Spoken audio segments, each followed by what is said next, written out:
ಜ್ಞಾನಧ್ವನಿ ಕೇಳುಗರಿಗೆ ನಮಸ್ಕಾರ. ಇಂದು ನಮ್ಮ ಜೊತೆ ಮಾಲತಿ HD ಅವರಿದ್ದಾರೆ. ಇವರು ಮೈಸೂರಿನವರು.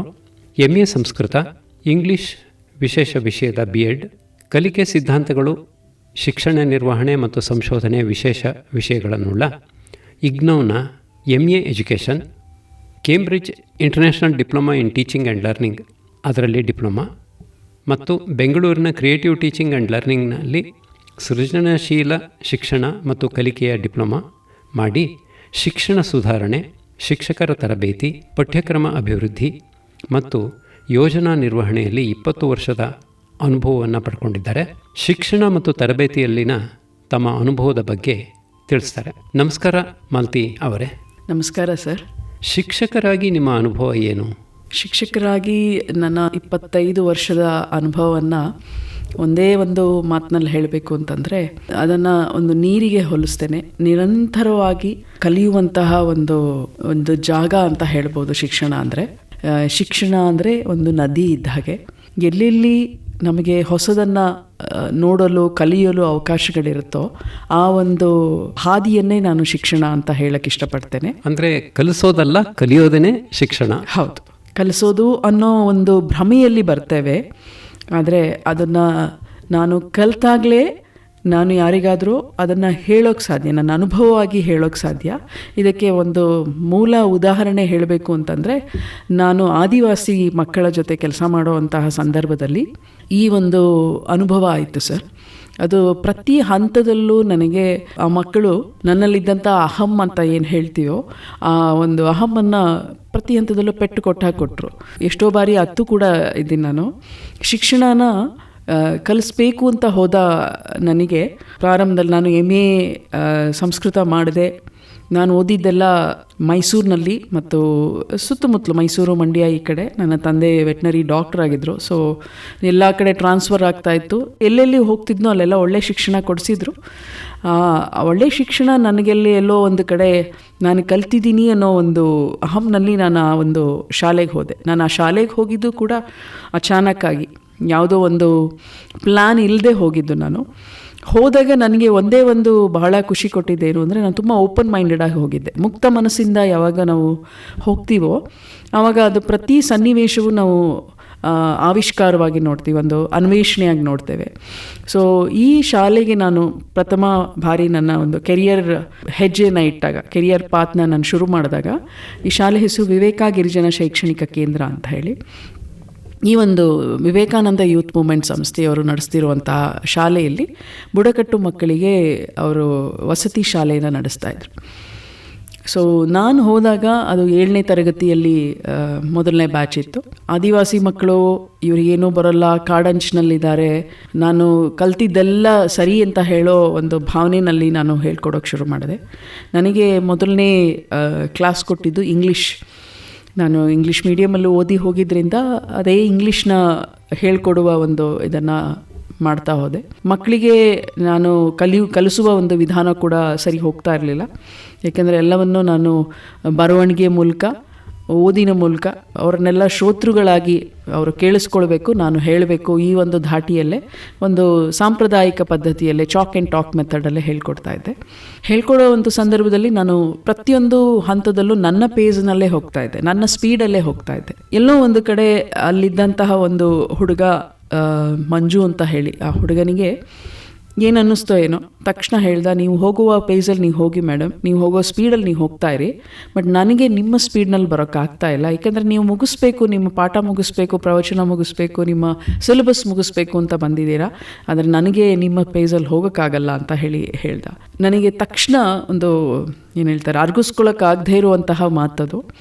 ಆ ಕ್ಷಣದಲ್ಲಿ ಕಷ್ಟ ಆಯಿತು. ಬಟ್ ತದನಂತರ ನಾನು ರಿಫ್ಲೆಕ್ಟ್ ಮಾಡ್ಕೊಳ್ಳೋಕೆ ಶುರು ಮಾಡಿದೆ. ಅಲ್ಲಿಂದ ನಾನು ಕಲ್ತಿದ್ದೇನು ಅಂತಂದರೆ, ಒಮ್ಮೆ ತಿರುಗಿ ನೋಡಿ ನಾನು ಯಾವ ಮಕ್ಕಳಿಗೆ ನಾನು ಹೇಳ್ಕೊಡ್ತಾ ಇದ್ದೀನಿ, ಏನಕ್ಕಾಗಿ ನಾನು ಹೇಳ್ಕೊಡ್ತಾ ಇದ್ದೀನಿ ಅಂತ 5W1H ಪ್ರಶ್ನೆಗಳನ್ನು ಹಾಕ್ಕೊಂಡೆ. To whom I am teaching, why am teaching, why am here, from where these children have come from. ಇದನ್ನೆಲ್ಲ ಪ್ರಶ್ನೆ ಮಾಡ್ಕೊಳ್ಳೋಕೆ ಶುರು ಮಾಡಿದಾಗ ಉತ್ತರಗಳು ಶುರುವಾಯಿತು. ಕಾಡಲ್ಲಿದ್ದಂಥ ಮಕ್ಕಳು ಕಾಡಿಂದ ಹೊರಗಡೆಗೆ ಬಂದಿದ್ದಾರೆ, ಅವ್ರಿಗೂ ಏನೋ ಕ್ಯೂರಿಯಾಸಿಟಿ ಕಲಿಬೇಕು ಅಂತ. ಬಟ್ ನಾನು ಅವರ ಶೈಲಿಯಲ್ಲಿ ಅವರ ಒಂದು ಪೇಜ್ನಲ್ಲಿ ನಾನು ಹೇಳ್ಕೊಡದೇ ಇದ್ದರೆ ನಾನು ಏನು ಹೇಳ್ಕೊಡ್ತಾ ಇದ್ದೀನಿ ಆ ಶಿಕ್ಷಣಕ್ಕೆ ಅರ್ಥವೇ ಇಲ್ಲ ಅಂತ ಹೇಳಿ ಇಂಗ್ಲೀಷ್ ಭಾಷೆಯನ್ನೇ ಹೇಳ್ಕೊಡ್ಬೇಕಾದ್ರೆ ಅವರನ್ನು ಅರ್ಥ ಮಾಡ್ಕೊಂಡು ಹೇಳ್ಕೊಡ್ಬೇಕು ಅಂತ. ಆಗ ಅವರ ಸಂಸ್ಕೃತಿಯ ಬಗ್ಗೆ, ಅವರ ಆಚಾರ ವಿಚಾರದ ಬಗ್ಗೆ ತಿಳ್ಕೊಳ್ಬೇಕು ಅಂತ ಹಾಡಿಗಳಿಗೆ ಹೋಗ್ತಾ ಇದ್ವಿ. ಸಮುದಾಯದಲ್ಲಿ ನಾನು ಹೆಚ್ಚು ಕಲ್ತಿರೋದೇ ಜಾಸ್ತಿ. ನಾವು ಶಾಲೆಯಲ್ಲಿ 4 ಗೋಡೆ ಮಧ್ಯೆ ಇರುವಂಥ ಕೊಠಡಿನಲ್ಲಿ ಹೇಳ್ಕೊಡುವ ಒಂದು ಸಂಪ್ರದಾಯದಲ್ಲಿ ನಾವು ಬಂದಿದ್ದರಿಂದ 4 ಗೋಡೆಯಲ್ಲಿ ಕಲ್ತ್ಕೊಳ್ಳೋದೇ ವಿದ್ಯೆ ಅನ್ನೋ ಒಂದು ಭ್ರಮೆನಲ್ಲಿದ್ದವಳಿಗೆ ಈ ಮಕ್ಕಳು ನಮಗೆ ನೋಡಿ ನಮ್ಮದು ಒಂದು ಸಮಾಜ ಇದೆ, ಮುಕ್ತ ಸಮಾಜ ಇದೆ, ಇಲ್ಲಿ ನಾವು ಪ್ರಕೃತಿ ಜೊತೆ ಕಲಿತೀವಿ, ಪ್ರಕೃತಿಯ ಪ್ರತಿಯೊಂದು ಎಕಾಲಜಿ ಸಿಸ್ಟಮ್ನಲ್ಲಿ ಏನು ಮಕ್ಕಳು ಕಲಿತಾರೋ ನೈಸರ್ಗಿಕವಾಗಿ ಅದನ್ನು ನಾನು ಕಲಿಯೋದಕ್ಕೆ, ಅದ್ರ ಮೂಲಕ ಇವರಿಗೆ ಹೇಗೆ ಹೇಳ್ಕೊಡ್ಬೋದು ಅನ್ನೋದಕ್ಕೆ ನಾನು ಆವಿಷ್ಕಾರಗಳನ್ನ ಮಾಡೋಕ್ಕೆ ಶುರು ಮಾಡಿದೆ. ಹೀಗೆ ನಾವು ಶಿಕ್ಷಕರು ಬರುವಂತಹ, ಈಗ ನಾನು ಹೇಗೆ ಪ್ರತಿ ಹಂತದಲ್ಲೂ ಎಡುತ್ತಾ ಹೋದ್ನೋ ಇದನ್ನು ನಾನೊಂದು ಅನುಭವಾತ್ಮಕವಾಗಿ ತೆಗೆದುಕೊಂಡು ಮುಂದೆ ಬಂದಂತಹ ನನ್ನ ಸಹೋದ್ಯೋಗಿಗಳಿರ್ಬೋದು ಮತ್ತು ಶಾಲೆಯ ಒಂದು ವಾತಾವರಣದಲ್ಲಿ ಶಿಕ್ಷಕರಿಗೆ ಹಲವಾರು ತರಬೇತಿಗಳನ್ನು ಕೊಡೋಕ್ಕೆ ಶುರು ಮಾಡಿದ್ವಿ. ಎಷ್ಟು ವರ್ಷ ಆದಮೇಲೆ ನೀವು ಮುಖ್ಯೋಪಾಧ್ಯಾಯಿನಿಯಾಗಿದ್ದು? ನಾನು ಒಂದು 2 ವರ್ಷದಲ್ಲೇ ಮುಖ್ಯೋಪಾಧ್ಯಾಯಿನಿ ಆದೆ. ಆಡಳಿತಕ್ಕೆ ಬಂದ್ಬಿಟ್ಟೆ. ಆಡಳಿತಕ್ಕಿಂತ ಹೆಚ್ಚಾಗಿ ಪ್ರಾಥಮಿಕ ಹಂತದ ತರಬೇತಿಗಳನ್ನು ನಾನು ಮಾಡೋದಕ್ಕೆ ಸಂಸ್ಥೆ ಹೆಚ್ಚು ಅವಕಾಶಗಳು ಕೊಡ್ತು. ತುಂಬ ಮುಕ್ತ ಅವಕಾಶಗಳು ಇದ್ದಿದ್ದರಿಂದನೇ ನಾನು ಕೂಡ ಸಾಕಷ್ಟು ಆವಿಷ್ಕಾರಗಳನ್ನ ಮಾಡೋಕ್ಕೆ ಸಾಧ್ಯ ಆಯಿತು. ಪ್ರತಿ ಹಂತದಲ್ಲೂ ಸೃಜನಶೀಲರಾಗಿ ಶಿಕ್ಷಕರು ಇರಬೇಕು ಅನ್ನೋವಂಥದ್ದನ್ನು ಮಕ್ಕಳು ಕಲಿಸಿದ್ರು. ಸಂಸ್ಥೆ ನಮಗೆ ಅದಕ್ಕೆ ಅವಕಾಶಗಳು ಕೊಡ್ತು. ಹಲವಾರು ಶಾಲಾ ಸಂಸ್ಥೆಗಳನ್ನು ನಾನು ನೋಡಿದೆ. ಅದರಲ್ಲಿ ಕೆಲವು ಶಾಲೆಗಳ ಬಗ್ಗೆ ಹೇಳಬೇಕು ಅಂದರೆ ಅನೌಪಚಾರಿಕ ಶಾಲೆಗಳು, ಆಲ್ಟರ್ನೇಟ್ ಎಜುಕೇಷನ್ ಸಿಸ್ಟಮ್ಗಳು ನಮ್ಮ ಭಾರತದಲ್ಲಿ ಬಹಳಷ್ಟಿದೆ. ಬೆಂಗಳೂರಿನಲ್ಲಿ ಮುಡಂಬಡಿ ತಾಯ ಅವರ ಒಂದು ಸಂಸ್ಥೆ ನಡೆಸ್ತಾ ಇದ್ರು, ಶುಭಂ ಕರೋತಿ ಅಂತ ಹೇಳಿ. ಸೊ ಅಲ್ಲಿ ಹೋದಾಗ ಅಲ್ಲೂ ಕೂಡ ಮಕ್ಕಳಿಗೆ ಮುಕ್ತವಾಗಿ ಶಿಕ್ಷಣ ಹೇಗೆ ಕೊಡ್ಬೋದು ಅಂಥೇಳಿ ಪಂಚಮುಖಿ ಶಿಕ್ಷಣ ಕೊಡ್ತಾಯಿದ್ರು. ತರಗತಿಗಳಲ್ಲಿ ಹೋಗಿ ಕೂತ್ಕೊಂಡು ಅವಲೋಕನೆ ಮಾಡಿ ಹೇಗೆ ಹೇಳ್ಕೊಡ್ತಾರೆ, ಶಿಕ್ಷಕ ಮತ್ತು ಮಕ್ಕಳ ಸಂಬಂಧ ಹೇಗಿದೆ, ಇದನ್ನೆಲ್ಲ ಬಹಳಷ್ಟು ತಿಳ್ಕೊಂಡ್ವಿ. ಅದೇ ಥರ ಇನ್ನೂ ಬಹಳಷ್ಟು ಫಾರ್ಮಲ್ ನಾನ್ ಫಾರ್ಮಲ್ ಸ್ಕೂಲ್ಸ್ಗಳನ್ನು ವಿಸಿಟ್ ಮಾಡಿದ್ವಿ, ಭೇಟಿ ಕೊಟ್ವಿ. ಅಲ್ಲಿ ನಮಗೆ ಗೊತ್ತಾಯಿತು ಶಿಕ್ಷಕ ಮತ್ತು ಮಗುವಿನ ಸಂಬಂಧ ಎಷ್ಟು ಮುಕ್ತವಾಗಿರಬೇಕು ಒಂದು ಕಲಿಕೆ ಆಗಬೇಕಾದ್ರೆ. ಅದೊಂದು ಪ್ರಕ್ರಿಯೆ. ಅದು ಕಲಿಯುವವನು ಕಲಿಸುವವನು ಇಬ್ಬರು ಒಂದು ಸಮಾನ ದೃಷ್ಟಿಯಲ್ಲಿ ನೋಡಿದಾಗಲೇ ಕಲ್ತ್ಕೊಳ್ಳೋಕ್ಕೆ ಸಾಧ್ಯ. ಯಾಕಂದರೆ ನಾನು ಆ ಮಕ್ಕಳ ಹತ್ರ ಮತ್ತೆ ವಾಪಸ್ ಆದಿವಾಸಿ ಮಕ್ಕಳನ್ನೇ ನಾನು ಯಾವಾಗಲೂ ಮನಸ್ಸಲ್ಲಿ ಇಟ್ಕೊಂಡು ಮಾತಾಡೋದು. ಯಾಕೆ ಅಂದರೆ ನನಗೆ ಮೊದಲನೇ ಗುರುಗಳೇ ಅವರು. ಹೆಮ್ಮೆಯಿಂದ ಹೇಳಬಲ್ಲೆ, ಇವತ್ತು ನಾನು ಎಲ್ಲಾದರೂ ಒಂದು ಸ್ಟೇಜ್ನಲ್ಲಿ ನಿಂತ್ಕೊಂಡು ಮಾತಾಡಬೇಕು ಅಂದರೆ ಬಹುಶಃ ಆ ಮಕ್ಕಳು ನನಗೆ ಹಾಕಿದಂತಹ ಚಾಲೆಂಜಸ್ ಇರ್ಬೋದು, ಸವಾಲುಗಳಿರ್ಬೋದು, ಅದು ಪ್ರತಿ ಹಂತದಲ್ಲೂ ನಾನು ಅದನ್ನು ಕಲಿಕೆಯಾಗಿ ತೊಗೊಳಕ್ಕೆ ಶುರು ಮಾಡಿದೆ. ಈ ಇನ್ನೊಂದು ಹಂತದಲ್ಲಿ ನಾನು ಹೀಗೆ ಶಿಕ್ಷಕರಿಗೆ ತರಬೇತಿ ಕೊಡ್ತಾ ನಾನು ಯಾವತ್ತೂ ಕ್ಲಾಸನ್ನು ನಾನು ಟೀಚ್ ಮಾಡೋದು, ಮಕ್ಕಳ ಜೊತೆ ಇರೋದನ್ನು ನಾನು ಬಿಡ್ತಾ ಇರಲಿಲ್ಲ. ಕತೆಗಳು ಹೇಳೋದಿರ್ಬೋದು ಆ ಮಕ್ಕಳ ಹತ್ರ. ಯಾಕಂದರೆ ಅದೊಂದು ವಸತಿ ಶಾಲೆ ಆಗಿದ್ದರಿಂದ ಅವರ ಜೊತೆಗೆ ಹೆಚ್ಚೆಚ್ಚು ಅವರನ್ನು ಗಮನಿಸಿ ಅವ್ರು ಹೇಗೆ ಕಲಿತಾರೆ, ತರಗತಿ ಹೊರಗಡೆ ಹೇಗಿರ್ತಾರೆ, ತರಗತಿ ಒಳಗಡೆ ಹೇಗಿರ್ತಾರೆ, ವಸತಿ ಶಾಲೆಯಲ್ಲಿ ಹೇಗಿರ್ತಾರೆ, ಬೇರೆ ಮಕ್ಕಳ ಜೊತೆ ಹೇಗಿರ್ತಾರೆ. ಸೊ ಶಿಕ್ಷಕನಾದವನು ಒಂದು ಪ್ರತಿ ಹಂತದಲ್ಲೂ ಮಕ್ಕಳನ್ನು ಗಮನಿಸ್ತಾ ಹೋದಾಗ ಅವನ ಬೋಧನಾ ಶೈಲಿನೇ ಬದಲಾಗ್ಬಿಡುತ್ತೆ, ಟೀಚಿಂಗ್ ಸ್ಟೈಲ್ಸೇ ಚೇಂಜ್ ಆಗ್ತಾ ಹೋಗುತ್ತೆ. ಸೃಜನಶೀಲ ಶಿಕ್ಷಣ ತರಬೇತಿಗಳನ್ನು ಪಡೆದಿದ್ದರಿಂದ ನನಗೆ ಕಲಿಸುವ ವಿಧಾನಗಳು, teaching styles and learning styles, ಇದನ್ನು ನಾನು ಅರ್ಥ ಮಾಡ್ಕೊಳ್ಳೋಕ್ಕೆ ಶುರು ಮಾಡಿದೆ. 4 ಥರದ ಕಲಿಕಾ ಶೈಲಿಗಳಿದೆ. ಒಂದು ಓದಿ ಕಲ್ತ್ಕೊಳ್ಳೋವಂಥದ್ದು, ಅಂದರೆ ಆಡಿಟ್ರಿ ಲರ್ನರ್ಸ್ ಅಂತ ಹೇಳ್ತಾರೆ, ಮತ್ತು ರೀಡ್ ಆ್ಯಂಡ್ ರೈಟ್ ಲರ್ನರ್ಸ್ ಅಂತ ಹೇಳ್ತಾರೆ, ವಿಜುವಲ್ ಲರ್ನರ್ಸ್ ಅಂತ ಹೇಳ್ತಾರೆ, ಮತ್ತು ಕೈನೆಸ್ಥೆಟಿಕ್ ಲರ್ನರ್ಸ್ ಅಂತ ಹೇಳ್ತಾರೆ. ಇಷ್ಟು ಥರದ ಕಲಿಕಾ ಶೈಲಿ ಇರೋ ಮಕ್ಕಳಿಗೆ ತರಗತಿಲಿರ್ತಾರೆ.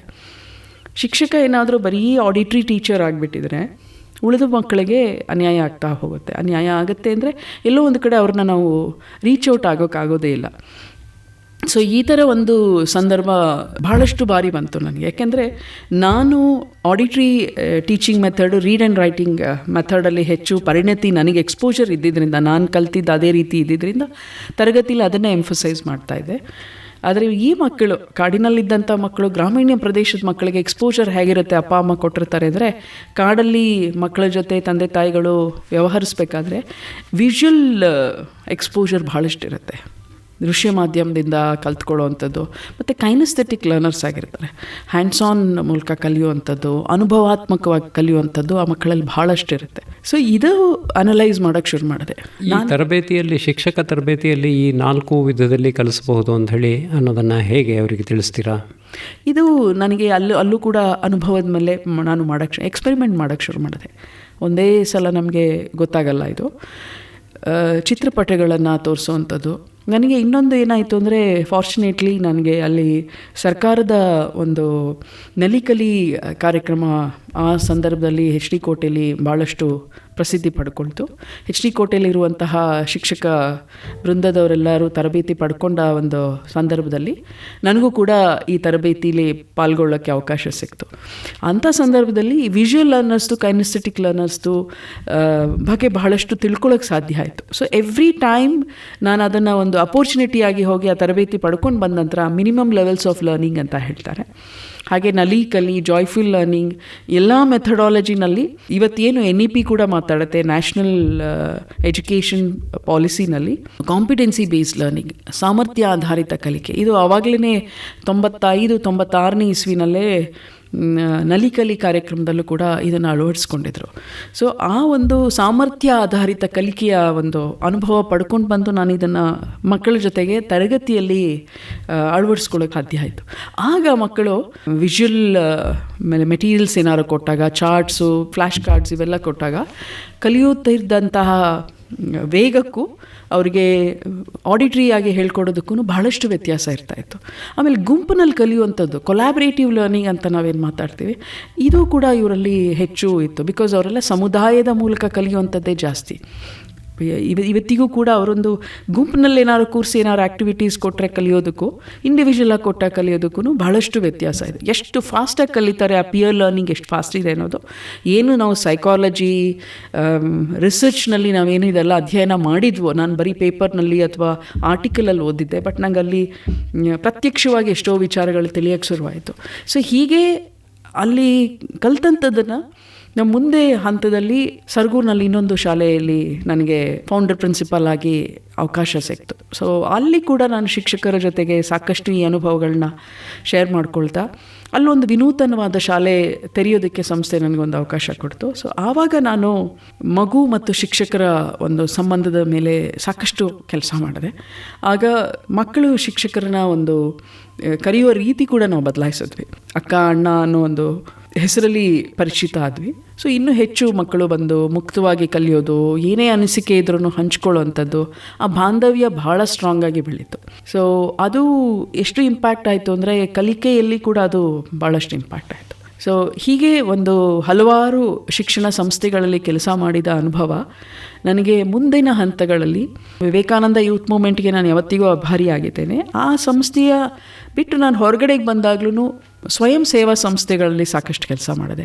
ನನ್ನ 25 ವರ್ಷದ ಅನುಭವದಲ್ಲಿ ಮೋರ್ ದೆನ್ 80% ನಾನು NGO ಸೆಕ್ಟ್ರಲ್ಲೇ ಕೆಲಸ ಮಾಡಿದ್ರಿಂದ ಒಂದು ತೃಪ್ತಿ ಏನು ಅಂತಂದರೆ, ಡೈವರ್ಸ್ ಪ್ರಾಜೆಕ್ಟ್ಸಲ್ಲಿ ಕೆಲಸ ಮಾಡಿದ ಅನುಭವ. ಮತ್ತು ಎಲ್ಲೂ ಕೂಡ ನಾನು ಶಿಕ್ಷಣ ಹೊರತಾಗಿ ನಾನು ಎಲ್ಲೂ ಆಲೋಚನೆ ಮಾಡೋಕ್ಕೆ ಸಾಧ್ಯವೇ ಆಗಲಿಲ್ಲ. ಅಜೀಂ ಪ್ರೇಮ್ಜಿ ಫೌಂಡೇಶನ್ ಇರ್ಬೋದು, ಅಥವಾ ಟಾಟಾ ಟ್ರಸ್ಟ್ ಇರ್ಬೋದು, ಈ ಥರ ಸಂಸ್ಥೆಗಳು. ಇದಲ್ಲದೆ ನಾನು ಡಾಕ್ಟರ್ ಗುರುರಾಜ್ ಕರ್ಜಗಿ ಸರ್ ಅವರು ನನ್ನ ಗುರುಗಳು, ಅವರ ಸಂಸ್ಥೆಯಲ್ಲೂ ನನಗೆ ಮಾಡೋದಕ್ಕೆ ಅವಕಾಶ ಸಿಕ್ತು. ಅಲ್ಲಿ ಕೂಡ ಸೃಜನಶೀಲ ಶಿಕ್ಷಣ ಹೇಗೆ ಮಕ್ಕಳಿಗೆ ಕಲಿಸ್ಬೋದು ಸೃಜನಶೀಲತೆಯಿಂದ ಅಂತ ಅನ್ನೋ ಒಂದು ಪರಿಣತಿ ಸಾಕಷ್ಟು ಸಿಕ್ತು. ಈ ಗಿರಿಜನ ಗ್ರಾಮೀಣ ಮಕ್ಕಳ ಜೊತೆಲಿ ಮೊದಲು ಇದು ಮಾಡಿದರೆ, ಆನಂತರ NGOಗಳ ಜೊತೆಲಿ ಸೇರಿ ಪಟ್ಟಣಗಳ ನಗರಗಳ ಮಕ್ಕಳ ಜೊತೆಯಲ್ಲಿ ತಾವು ಕೆಲಸ ಮಾಡಿದರೆ, ಎರಡಕ್ಕೂ ಏನು ವ್ಯತ್ಯಾಸ? ಮಕ್ಕಳು ಅವರೇ ಸರ್. ಮಕ್ಕಳು ಗ್ರಾಮೀಣ ಮಗು ಆಗಲಿ, ಆದಿವಾಸಿ ಮಗು ಆಗಲಿ, ಇತರೆ ಮಕ್ಕಳಾಗಲಿ, ಮಕ್ಕಳೇ. ಅವ್ರಿಗಿರುವ ಕ್ಯೂರಿಯಾಸಿಟಿ ಇರ್ಬೋದು, ಅವ್ರಿಗಿರುವ ಆವಿಷ್ಕಾರ ಗುಣ ಇರ್ಬೋದು, ಕಲಿಯುವ ಒಂದು ತುಡಿತ ಇರ್ಬೋದು, ಇದು ಎಲ್ಲ ಮಕ್ಕಳಲ್ಲೂ ಒಂದೇ ಇರುತ್ತೆ. ನಾನು ಅದನ್ನು ಯಾವತ್ತೂ ಎಲ್ಲೂ ಅದನ್ನು ಗೊತ್ತೇ ಆಗಲಿಲ್ಲ, ಅಂದರೆ ವ್ಯತ್ಯಾಸ ಕಾಣಲೇ ಇಲ್ಲ. ಆದರೆ ಒಂದೇನು ಅಂತಂದರೆ ಅವ್ರಿಗೆ ಅವ್ರದ್ದೇ ಆದ ಎಕ್ಸ್ಪೋಷರ್ ಇರುತ್ತೆ. ಈಗ ಕಾಡಂಚಿನಲ್ಲಿರೋ ಮಕ್ಕಳಿಗೆ ಅಥವಾ ಗ್ರಾಮೀಣ ಪ್ರದೇಶದ ಮಕ್ಕಳಿಗೆ ಹೆಚ್ಚು ತಂದೆ ತಾಯಿಗಳಿಂದ ಎಕ್ಸ್ಪೋಷರ್ ಏನು ಸಿಕ್ಕಿರುತ್ತೆ ಅಂತಂದರೆ, ಒಂದು ಜೀವನ ಕೌಶಲ್ಯ ನಾನು ಏನು ಕಲ್ತಿರ್ತೀನಿ ಆ ಕೌಶಲ್ಯನ ನಾನು ಹೇಗೆ ನನ್ನ ಜೀವನಕ್ಕೆ ಅಳವಡಿಸ್ಕೊಳ್ಬೋದು ಅನ್ನೋದನ್ನ ಬಹಳ ಚೆನ್ನಾಗಿ ಕಲ್ತ್ಬಿಟ್ಟಿರ್ತಾರೆ ಆ ಮಕ್ಕಳು.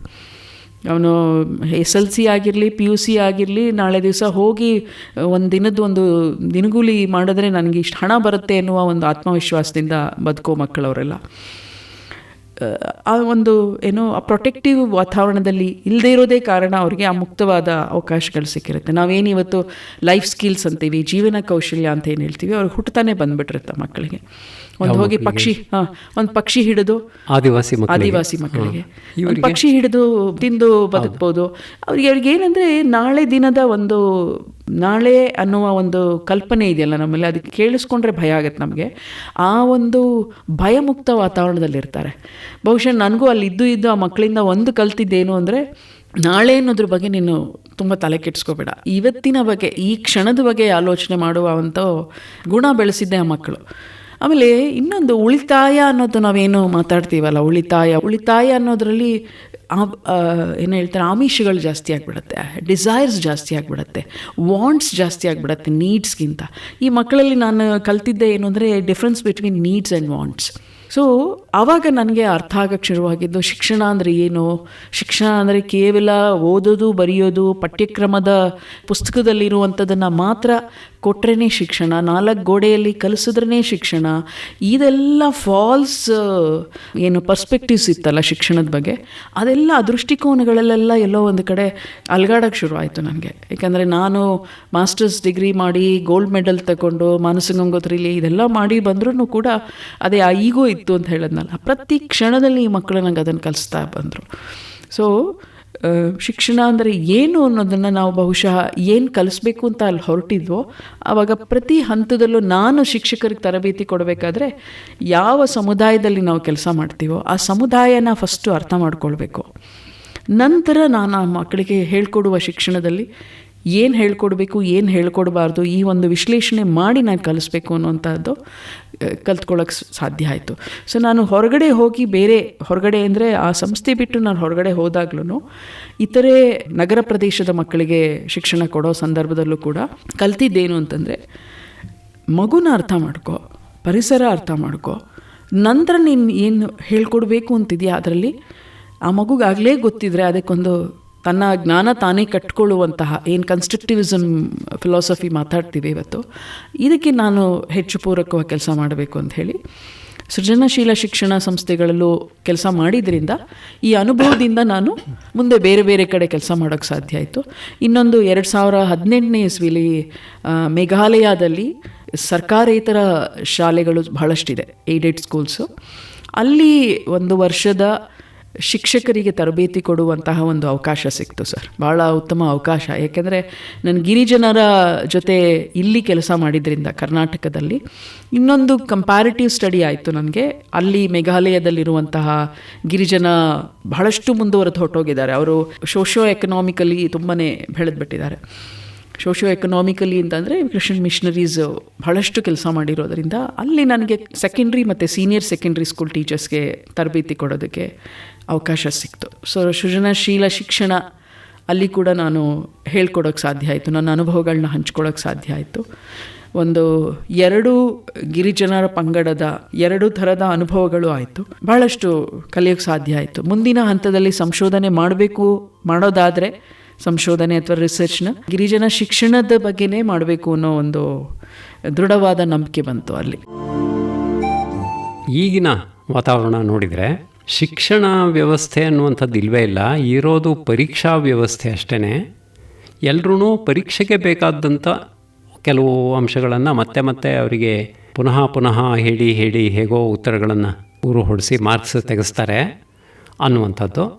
ಆಮೇಲೆ ಶಾಲೆಗಳಿಗಿಂತ ಟ್ಯೂಷನ್ ಸೆಂಟರ್ಗಳೇ ಹೆಚ್ಚು ಪಾಪ್ಯುಲರ್ ಆಗುವಂಥದ್ದು. ಆಮೇಲೆ PU ಹಂತದಲ್ಲಿ ನಾವು IIT ಕೋಚಿಂಗು ಇನ್ನೇನೋ ಮಾಡ್ತೀವಿ ಅಂತ ಹೊರಡುವಂಥದ್ದು. ಇವೆಲ್ಲ ನೋಡಿದರೆ ಏನು ಅನಿಸುತ್ತೆ ನಿಮಗೆ? ನಿಜವಾಗಿ ಶಿಕ್ಷಣ ವ್ಯವಸ್ಥೆ ಇದೆಯೋ ಅಥವಾ ಬರೀ ಪರೀಕ್ಷಾ ವ್ಯವಸ್ಥೆ ಮಾತ್ರ ಇದೆಯೋ? ಭಾಳ ಉತ್ತಮವಾದ ಪ್ರಶ್ನೆ ಸರ್. ಪ್ರಸ್ತುತ ಸಂದರ್ಭದಲ್ಲಿ ಬಹುಶಃ ಶಿಕ್ಷಣ ಸಂಸ್ಥೆಗಳು ಹೆಚ್ಚು ಹುಟ್ಟುಕೊಂಡಿರೋದೇ ಪರೀಕ್ಷೆಯನ್ನು ಮೇಲುಗೈಯಾಗಿ ತೆಗೆದುಕೊಂಡು ನಿಜವಾದ ಶಿಕ್ಷಣವನ್ನು ಎಲ್ಲೋ ಒಂದು ಕಡೆ ಅದಕ್ಕೆ ಅರ್ಥವಿಲ್ಲದ ಅರ್ಥವಿಹೀನವಾದ ಒಂದು ಸಂಸ್ಥೆಗಳು ಸಾಕಷ್ಟಿದೆ ಸರ್. ನಾನು ಯಾಕೆ ಅಷ್ಟೊಂದು ಮುಕ್ತವಾಗಿ ಹೇಳ್ತಾ ಇದ್ದೀನಿ ಅಂದರೆ ಭಾಳ ಅನ್ಬಯಾಸ್ಡಾಗಿ ಮಾತಾಡೋಕ್ಕೆ ಇಷ್ಟಪಡ್ತೇನೆ. ಎಗೇನ್ ಮತ್ತೆ ನಾನು ಕ್ರೆಡಿಟು ಆದಿವಾಸಿ ಮಕ್ಕಳೇ ಕೊಡ್ತೀನಿ. ಆದಿವಾಸಿ ಅನ್ನೋ ಒಂದು ವರ್ಡ್ಗೆ ಅವರು ಕರೆಕ್ಟಾಗಿ ಪೂರಕವಾಗಿದ್ದಾರೆ. ಯಾವುದೋ ಹೀಗೆ ಒಂದು ಸಂದರ್ಭದಲ್ಲಿ ನಾನು ಪ್ರಾಂಶುಪಾಲರಾಗಿ ಗಿರಿಜನ ಶಾಲೆಯಲ್ಲಿ ಕೆಲಸ ಮಾಡೋ ಸಂದರ್ಭದಲ್ಲಿ ಇಂಗ್ಲೀಷ್ ಶಿಕ್ಷಕಿ ಬಂದರು. ಇಂಗ್ಲೀಷ್ ಶಿಕ್ಷಕಿ, ಮೇಡಮ್ ಇವತ್ತು ಟೆಸ್ಟ್ ಇದೆ, ಇಂಗ್ಲೀಷ್ ಟೆಸ್ಟು ಕೊಡ್ತಾ ಇದ್ದೀನಿ ಅಂತ ಹೇಳಿದ್ರು. ನಾವು ಫಾರ್ಮಲ್ ನಾನ್ ಫಾರ್ಮಲ್ ಎರಡೂ ಇದ್ದಿದ್ದರಿಂದ ಸ್ಟೇಟ್ ಸಿಲೆಬಸ್ ಇಂಗ್ಲೀಷ್ ಟೆಸ್ಟ್ ಕೊಡಬೇಕಾಗಿತ್ತು. ಆ ಸಂದರ್ಭದಲ್ಲಿ ಏನಾಗಿತ್ತು, ಒಂದು ಹುಡುಗನ ಹೆಸರು ಬದಲಾಯಿಸಿ ಹೇಳ್ತೇನೆ, ಸ್ವಾಮಿ ಅಂತ ಹೇಳಿ. ಈ ಹುಡುಗ ಆ ಶಾಲೆಯಲ್ಲಿ ಜೂನ್ ತಿಂಗಳಲ್ಲಿ ಬಂದ, ಆಗಸ್ಟ್ ತಿಂಗಳಿಗೆ ಡ್ರಾಪ್ಔಟ್ ಆದ. ಅದು ಸಹಜ, ನಮಗೆ ಗೊತ್ತದು. ಯಾಕಂದರೆ ಹತ್ತಿ ಸೀಸನ್ನು ಅಥವಾ ಕೊಡಗು ಕೇರಳನಲ್ಲಿ ಏನು ಕಾಫಿ ಟೀ ಪ್ಲಾಂಟೇಷನ್ನು ಇದಕ್ಕೆಲ್ಲ ಲೇಬರಾಗಿ ಕರ್ಕೊಂಡು ಹೋಗ್ತಾರೆ. ವಿಧಿ ಇಲ್ಲದೆ ಆ ಮಗು ತಂದೆ ತಾಯಿಗಳ ಜೊತೆ ಹೋದ.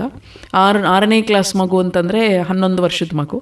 ಅವನು ಜುಲೈನಲ್ಲೇ ಹೋದವನು ಅಕ್ಟೋಬರ್ಗೇನೋ ಬಂದ ವಾಪಸ್. ನವೆಂಬರ್ಗೋ ಬಂದ. ಆಲ್ಮೋಸ್ಟ್ 3-4 ಮಂತ್ಸ್ ಆಗಿತ್ತು.